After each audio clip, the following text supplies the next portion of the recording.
Assalamualaikum warahmatullahi wabarakatuh. Ketemu lagi dengan saya Mas Dar di channel Langkah Borneo. Kali ini kita akan mengetahui 7 hantu legend Indonesia yang sangat terkenal. Seperti apa ceritanya? Jangan nonton sendiri. Negeri ini kaya akan kebudayaan dan mitologinya. Tak heran di setiap daerah dengan kebudayaan yang berbeda-beda memiliki ciri khasnya tersendiri. Begitupun dengan mitos-mitos yang tersebar di setiap daerah memiliki mitos horornya tersendiri. Nah, kali ini kita akan membahas 7 urban legend yang terkenal di Indonesia. Salah satu cerita rakyat yang tumbuh subur di masyarakat Indonesia adalah cerita legenda perkotaan atau urban legend. Biasanya kebanyakan berkaitan dengan misteri, horor, bahkan kisah moral. Kisah-kisah misteri urban legend yang masih diingat masyarakat sampai saat ini adalah salah satunya soal hantu kuntilanak merah di terowongan Casablanca dan cerita kolor hijau. Berikut beberapa cerita urban legend yang terkenal. Yang pertama adalah terowongan Casablanca.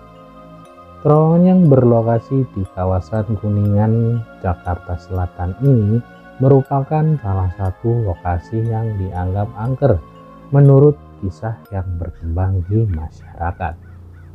Tempat ini menjadi lokasi bunuh diri seorang laki-laki parubaya yang tidak diketahui namanya. Ia mati gantung diri menggunakan kain bekas spanduk. Selain itu, ada juga yang mengatakan bahwa di lokasi terdapat hantu kuntilanak merah. Hantu ini sering mengganggu pengguna jalan. Kabarnya pengguna jalan wajib membunyikan klakson sebanyak 3 kali saat melewati terowongan ini. Hal ini bertujuan agar si pengguna jalan tidak mengalami kecelakaan. Reputasi mistis dari terowongan ini bahkan telah diangkat ke layar lebar dalam film berjudul Terowongan Casablanca. Untuk yang kedua, hantu jeruk purut. Kisah hantu tanpa kepala yang bergentayangan di pemakaman jeruk purut merupakan salah satu cerita urban legend yang berkembang di Jakarta. Menurut cerita warga, hantu tanpa kepala itu dulunya adalah seorang pastor yang hidup pada masa kolonial Belanda. Ia dibunuh dan kini menjadi arwah gentayangan. Hantu ini disebut sering menampakkan diri berkeliling kuburan pada malam hari sambil menenteng kepalanya sendiri. Oh, serem juga. Konon ia mencari kuburan yang ternyata tidak kunjung ditemukan. Dan untuk hantu yang ketiga, yaitu hantu Mr. Gepeng. Cerita ini yang berkaitan dengan urban legend di Jakarta datang dari cerita hantu Mr. Gepeng yang pernah viral pada dekade 90-an. Konon hantu Mr. Gepeng adalah jelmaan seorang lelaki kaya raya yang mengalami kecelakaan dalam lift hingga menyebabkan tubuhnya menjadi gepeng dan tewas seketika di tempat. Namun ada pula sih versi cerita yang lainnya bahwa menyebut pria tersebut tewas karena terlindas bulldozer sehingga tubuhnya kepeng dan tidak berbentuk sempurna lagi. Kisah ini bergulir dengan cepat hingga menyebar ke semua daerah, hingga akhirnya ada rumor yang mengatakan bahwa sosok Mr. Gepeng dapat dipanggil dengan cara tertentu. Masih ingat dengan kolor hijau? Nah, untuk hantu yang keempat adalah kolor hijau.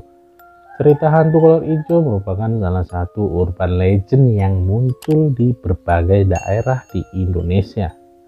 Cerita tentang kolor hijau diyakini bermula dari kasus pemerkosaan di Kampung Cijengkol, Bekasi, Jawa Barat pada Oktober 2023. Korban mengaku bahwa ia diserang oleh seorang lelaki bertubuh besar dan berbulu yang hanya mengenakan celana dalam berwarna hijau. Tak lama kemudian cerita ini juga muncul di kampung tetangga dan kampung-kampung lainnya. Kejadian ini lantas menimbulkan spekulasi di masyarakat. Ada warga yang mengatakan bahwa pelaku adalah seorang laki-laki yang sedang berusaha menyempurnakan ilmu hitamnya dengan syarat memperkosa banyak perempuan. Untuk urban legend yang kelima adalah Nenek Gayung. Urban legend yang tidak kalah menghebohkan adalah cerita tentang Nenek Gayung. Konon makhluk ini berwujud nenek tua yang bisa tiba-tiba muncul di pinggir jalan.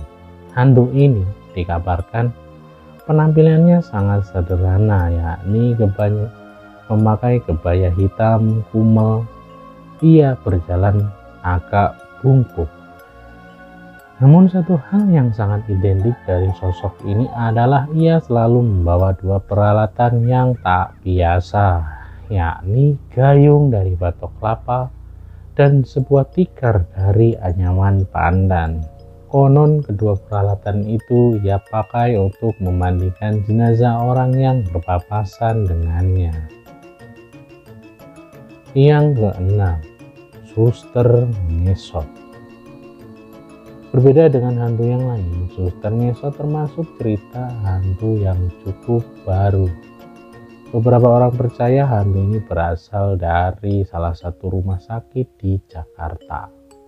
Konon dahulu ada suster di rumah sakit yang meninggal tak wajar. Suster itu kabarnya diperkosa oleh seorang dokter. Kakinya dimutilasi dan dikubur di ruang laboratorium. Namun ada juga yang mengatakan bahwa hantu Suster Ngesot berasal dari sebuah panti jompo di Jawa Barat. Suster yang berdarah Belanda ini disebut-sebut memiliki ilmu hitam. Ia dikabarkan membunuh semua penghuni di panti jompo itu karena dendam. Masyarakat sekitar merasa tak terima lalu menghakiminya dan memukuli kaki suster tersebut hingga remuk. Dan untuk hantu yang berikutnya adalah boneka Uci dari Bandung. Urban legend yang satu ini terkenal di kalangan warga Jalan Siliwangi, Bandung. Cerita ini bermula dari sebuah tragedi kecelakaan yang merenggut nyawa seorang gadis kecil bernama Uci. Ia meninggal karena kecelakaan lalu lintas pada tahun 1980 oleh seorang pengendara yang sembrono. Sebelum menghembuskan nafas terakhirnya, Uci berkata, "Boneka Uci mana?" Setelah kejadian itu, tidak sedikit pengendara yang mengaku telah melihat hantu si kecil Uci bergentayangan di sekitar Jalan Siliwangi sambil membawa boneka panda kesayangannya. Ia juga kerap terlihat sedang duduk di atas pohon di sekitaran Jalan Siliwangi dengan gerak-gerak layaknya gadis kecil biasa yang sedang bermain dengan boneka. Menurut orang-orang sekitar, keberadaan hantu ini tidak mengganggu. Tapi kalau menampakkan diri gitu namanya mengganggu ya. Nanti kan ya seendak-endaknya nggak menakuti benar-benar. Oke, itulah 7 hantu urban legend yang ada di Indonesia. Semoga kalian terhibur dengan video ini. Jangan lupa dukung terus channel Langkah Borneo dengan cara klik tombol subscribe, like, komen, dan share. Dan juga jangan lupa nyalakan loncengnya agar dapat notifikasi ketika ada video baru dari Langkah Borneo. Oke, terima kasih. Jangan nonton sendiri. Assalamualaikum warahmatullahi wabarakatuh.